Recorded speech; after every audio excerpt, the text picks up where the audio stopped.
right, so somebody was asking about stringing up with these vintage style fender tuners.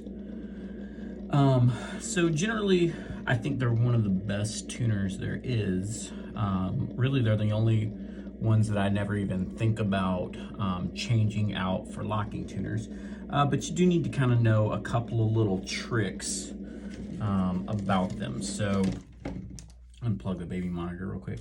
My wife is upstairs with them, so I don't need to listen to the baby monitor right now. But so anyway, there's a couple of little tricks that can make it a lot easier if you know those tricks. So first thing, obviously, is to have some kind of tool. I got a couple here. I like this one a little bit better. Sometimes I use these specialized wire cutters just because they make the cut cleaner, but for the fender style, you don't really need that. So I'm just going to use this. It's a combo winder and string cutter. And you definitely need a string cutter to get the best out of the Fender vintage styles, because you actually trim the ends before you string them up. Like, most tuners, you string them and then you cut off the excess. You actually, with these style, have to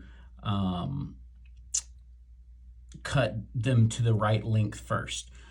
Which sounds like it would be complicated, but there's a trick to it that I'll show you in a minute that makes it a lot easier. First, I always like to start with the low E, I guess just because it's closest to me. So the trick is you pull it, not like as tight as you can, but you pull it relatively tight. Not like huge pressure, but enough. Also make sure that it's not that it's fully seated into the ferrule in the back. Because every now and again, one of them will kind of be caught on something, and then you go to string it up and then it pops into place, and then you got like another 2 inches that you have to wind up, which can throw your winds off. All right, so the rule is, and what can really help you with this is, just very kind of just enough tension to hold it in place. Take where it would go into the tuner post, then go up 2 tuners right there. All right, so it would go into this low E spot, skipping this one, going one more, and just past that, I am going to cut it there. So that's going to give you the right length. All right, so now you go, I always kind of get them pre-turned.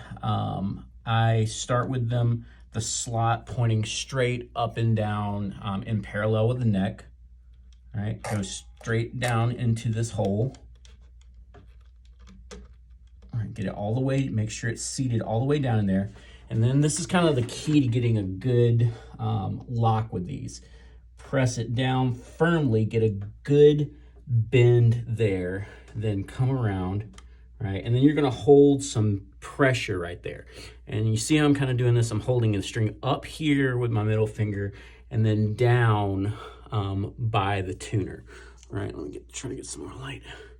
All right, so down by the tuner, and then I'm kind of holding pressure on it. And I'm gonna use my winder and then wind it. If you've done this right, you should get a couple of winds before it's at full tension, right? Usually most people like to have about 2 winds on the post, especially for the wound strings, and then maybe 3 to 4 on the plain string. So it looks about right. I know you probably can't see that. And it'll obviously stretch some more. You get about exactly 2 winds all the way across by the time it's done. All right, that kind of shows you the idea of it. Now, I want to go to the high E string for a couple of reasons. Normally, I would just go in order. I'd go to the A, the D, the G, the B, but you kind of get the idea there. I want to go to the highest E string now for 2 reasons. One, it's the one people tend to have the most trouble with because if you don't hold the tension on it correctly, it likes to pop out. They'll be putting it in and it just slips out of the tuner. But if you hold the pressure on it right, that will not happen. And then second, sometimes people are like, well, I'm at the end. How do I go 2 more past it? So I'll show you that.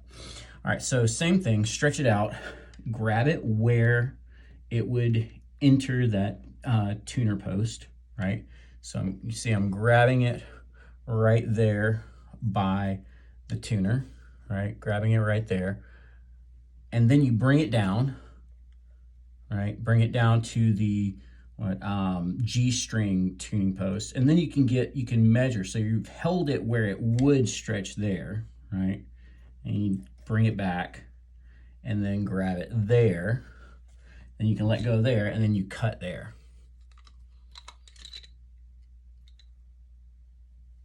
Right, and if you've done it correctly, that should give you probably 3 to 4 wraps around the post, which is really kind of the optimal amount. Any more and it actually will cause tuning stability issues because those wraps kind of bunch up slowly. And any less and it doesn't hold it quite as tight as you might want it. And it then, if you only have like 1 wrap on it, you put a lot of pressure on the string tree, which can cause tuning stability issues, right?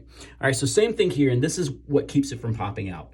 Notice with this, my index finger, I am holding it down there, and then with my middle and ring fingers, I'm kind of pulling up. And what that does, it gives me some leverage to keep pressure on that, because pressure, believe it or not, you'd think the pressure would make it pop out. The pressure is what keeps it in place, right? And then as it starts to, you can slip your fingers out as it starts to get taut. Bring it up under the string tree. Get it to basic. You're not trying to get like real dead on tuning, because especially I float my strap bridges, so as you put all the other strings on, the tuning is going to change anyway. So that's the basic idea here. That applies to pretty much all the other strings. And those are really the 2 hardest cases, is the low E and the high E. The high E, like I said, you won't have trouble with it popping out if you hold it down to the headstock with your index finger and then kind of pull up to keep the pressure on after you did that hard bend down. Let's do one more just so you can kind of, again, see one more go with how I keep the pressure on there. The other one sometimes people have trouble with is the G, just because it's the thickest of the plain strings. So they have a little trouble sometimes bending it right. You got to really get a good hard bend on these to get them to really lock in. Right? It's not hard to do, but sometimes people don't do it, and that's what can give them problems. So again, I get it parallel there to start with. Put the string in all the way down into the hole. It'll stop when it hits the bottom. Then you push down, right? Push down, get a good hard bend, right? Like right to where the string is going all the way down. And then this is where you get that grip I was talking about, with the index finger holding the string down against the headstock and your middle and ring fingers pulling up behind it to keep that pressure on. And that will keep it from popping off. All right, now we just tighten that bad boy up.